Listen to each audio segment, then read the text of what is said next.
Hey everybody, Megan here. I thought I would record this semi-crooked video, whatever.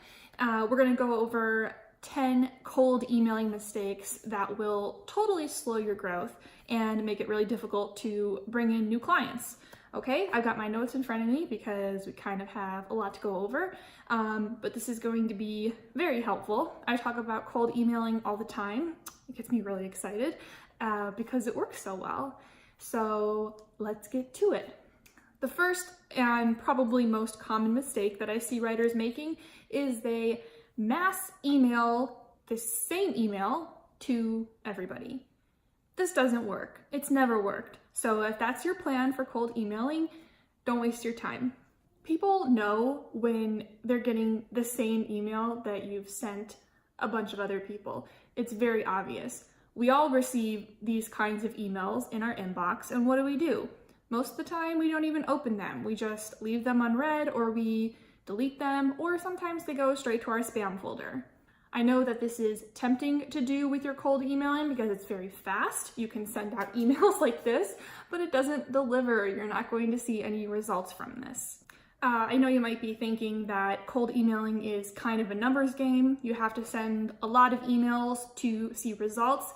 And yes, that is partly true, but this, cold emailing isn't purely about quantity over quality. Quality still matters a ton. And if you're not sending quality emails, you're not going to close new clients, period. To avoid this mistake, you need to be personalizing every single email you send out.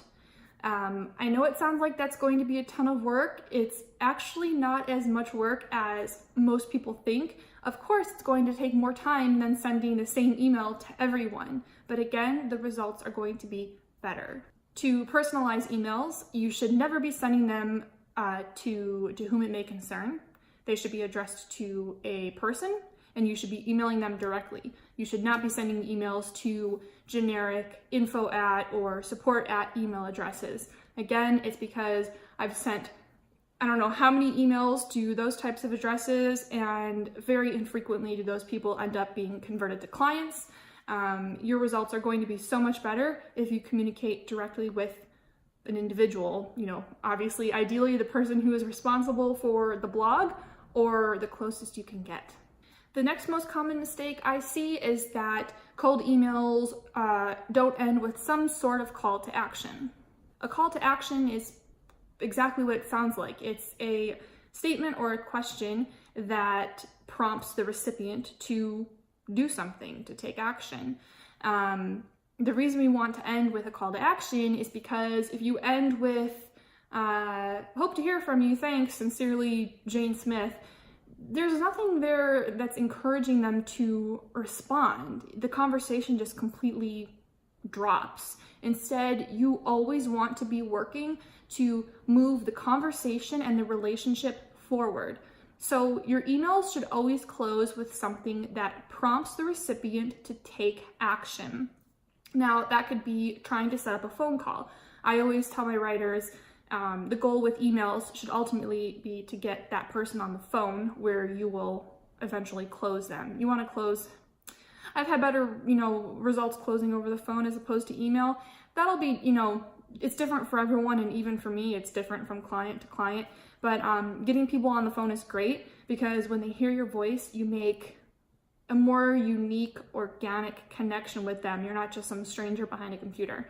So to get back to my previous point, one example of ending with a call to action could be saying something to set up a phone call.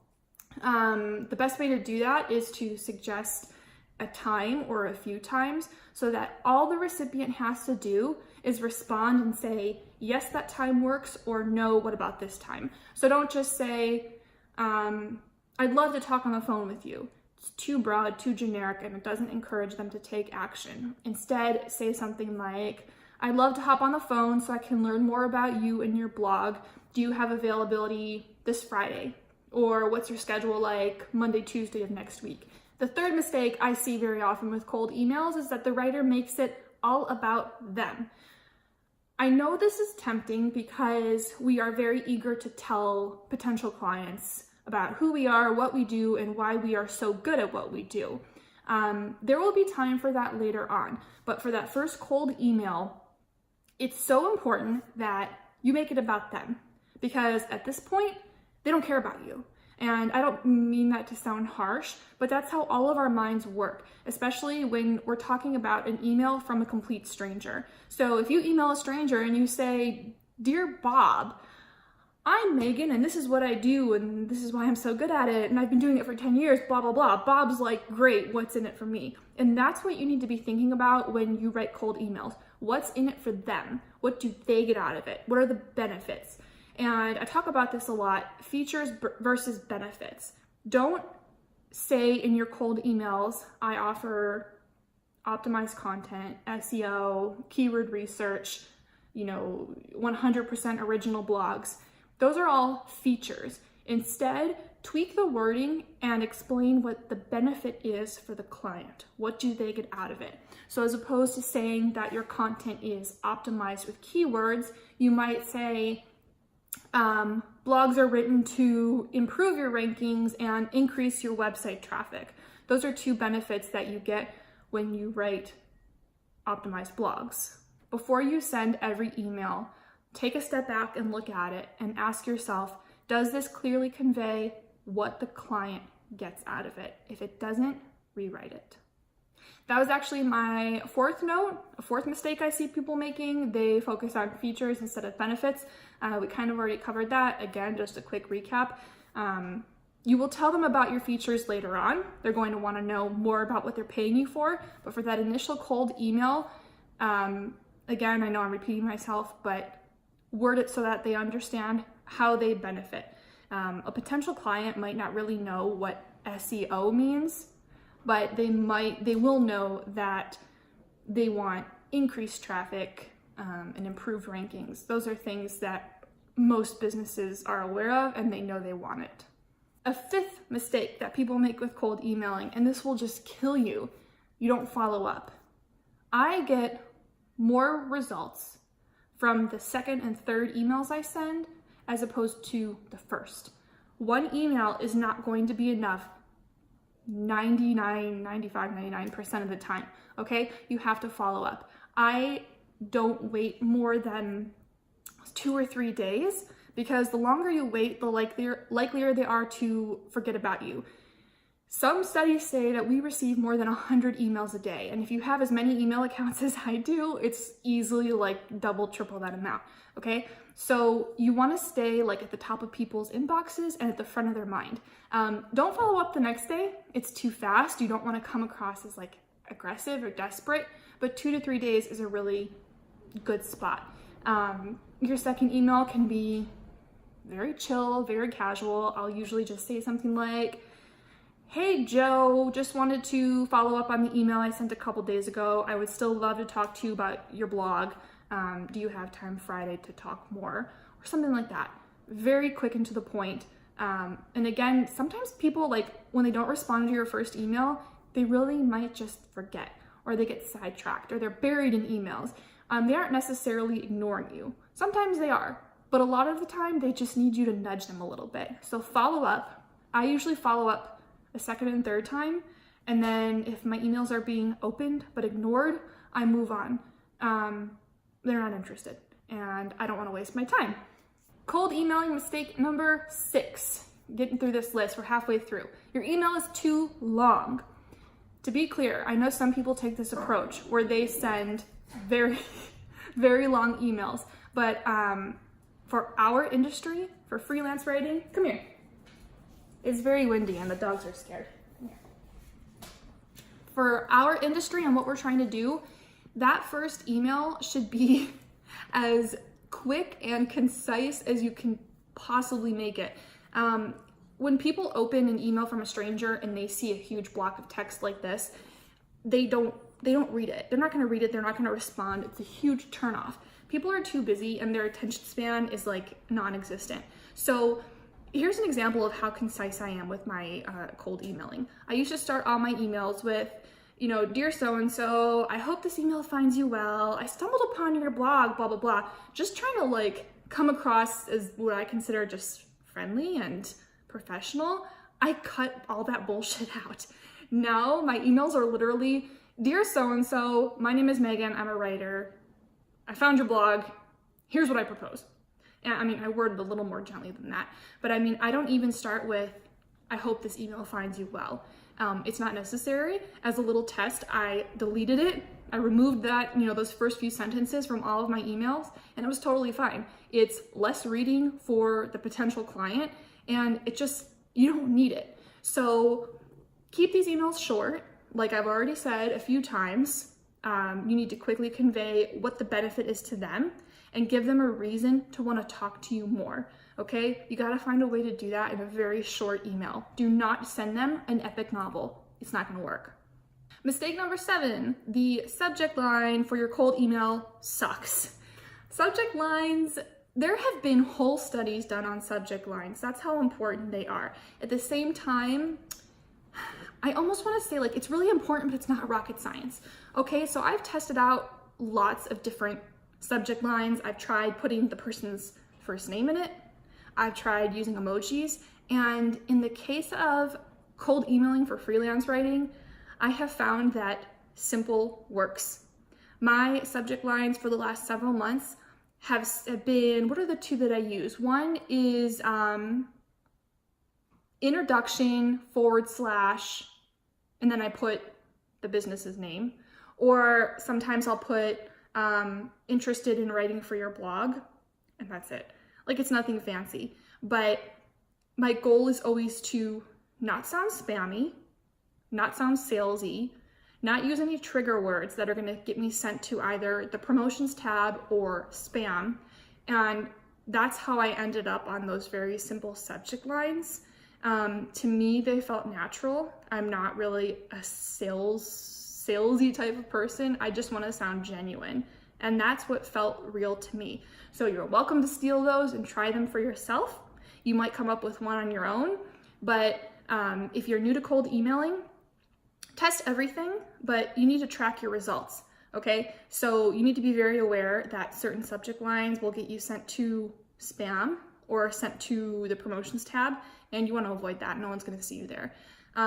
Also, play around with using emojis versus leaving them out, using the person's name versus leaving it out. I've gotten the best results with the subject lines I just gave you. Yours might be different. I suggest you take mine and start from there. Mistake number 8, you don't have an email signature, or a signature block, some people call it. This is something that you can program right into your Gmail account, and you need one. It's cleaner, it's more professional, it makes you look like a professional. Just writing sincerely Megan Grant with my contact information, yes, you can do that, but it takes more time. You have to enter it in manually. And when you use a signature block, it just looks cleaner.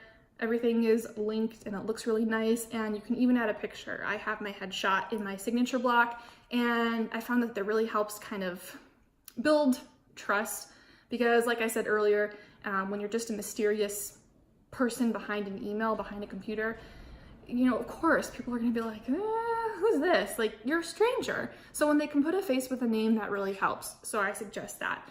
If for whatever reason you don't wanna do it directly in Gmail, I know that there are websites where you can make signature blocks that will help you format them. Couldn't tell you what they are, haven't used them, but I know they exist. I would tell you to try to do it in Gmail first. It's right there. Doesn't need to be anything fancy. Your name, your contact information, like I said, a picture, a link to your website. In terms of your phone number, if you use your personal line, people want to see a phone number, go for it. I have a business number, so that's no big deal. In terms of your title, be very careful what you put as your title, your role. If you put CEO, Google the definition of CEO to understand what it actually means, and you might find that that does not fit your role at all, and you're just gonna sound like an idiot. You might be better off doing something like founder, owner-operator, or writer, okay? One of my niches is fitness. So when I am contacting people in that industry, I put fitness writer, okay? Keep it simple. And honest, keep it honest, that's really important. Mistake number 9. I touched on this a little bit already. It's worth mentioning again. You don't experiment enough. You need to test everything, okay? I will tell you exactly what's worked for me, but I still encourage you to test. Test subject lines, test email templates, test everything. You don't know unless you try. That's why when you are watching YouTube or reading blogs on how to do cold emailing, how to do anything, you might have an expert in the field saying, this is what works, do this, and you can absolutely try that. But I always encourage testing because something different might work better for you, and you don't know unless you try. I always encourage people to go with my process first because I arrived here for a reason, and I think I can save you a lot of time and trouble just by giving you my process. But still, you should, dedicate other cold emails to try new things. You never know. And last but certainly not least, you don't sound genuine. This is so important because people know when they're being screwed with, okay? People know when you're not being real. They know when you are trying really hard to sell them something. They're not stupid. They can pick up on that fakeness. Is fakeness a word? It sounds funny, but you know what I mean. There are so many cold emailing templates that you can get for free online, and I encourage you to look at them. However, if you feel fake typing them, then you're on the wrong track. It needs to feel genuine. The more genuine you are, it will show in your emails and people will be more open to talking to you. As an example, when I first started cold emailing, I was using a template from an expert, I won't mention his name, and as I was sending these emails, I was like, this sounds horrible. This sounds horrible, I hate it, but he says it works, so I might as well try it. It didn't work. I didn't close a single client using his template. I ditched it, I tossed it, I never used it again. When I developed my own cold email template that sounded like me and was true to my personality, my results, everything just started working so much better. Okay? And kind of on a related note, I think this is really important, so I want to leave you with this. Part of sounding genuine is having selfless intentions and motivations. I know we're doing this to bring in new clients and ultimately make more money. That's what all business comes down to, or most business. But when you are cold emailing someone, that's not their goal. They don't care about the money you're making. Again, they care about what they get out of it.